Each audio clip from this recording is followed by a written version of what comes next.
The earliest source on Muhammad's life is Ibn Ishaq's Sirat Rasulullah. Ibn Ishaq wrote somewhere around 150 years after Muhammad died. So already, let me clarify for you, we don't actually have Ibn Ishaq's Sirat Rasulullah. What we have is a recension by a man named Ibn Hisham. So Ibn Hisham saved Ibn Ishaq's Sirat Rasulullah.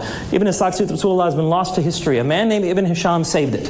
And here is what Ibn Hisham says. He says, I found in Ibn Ishaq's work things that were so offensive, so impossible, that I have taken them out. What is left is those things that I have found true. So what is Ibn Hisham saying about Ibn Ishaq's Sirat Rasulullah? He's saying that it is not reliable, at least in the form in which it's found, and he has had to alter it. So what we have, the earliest source that we have on Muhammad's life, 150 years after Muhammad has died, is an altered version of a source that Muslims at the time, Muslim scholars at the time, found untrustworthy in parts. That's what we have to start with. You say that the first person was 150 years after Muhammad was dead. Did I understand that correctly? To be more precise, the first person whose biography we have a record of that ever existed of Muhammad's life was 150 years after Hijrah, yeah. Okay, so not to be disrespectful, I'm totally honest in this question. Where did Muhammad come from? Was he a descendant of Ishmael? I mean, he just surfaced from where? Great question. Now, whenever we talk about the historical Muhammad, we have two routes we go.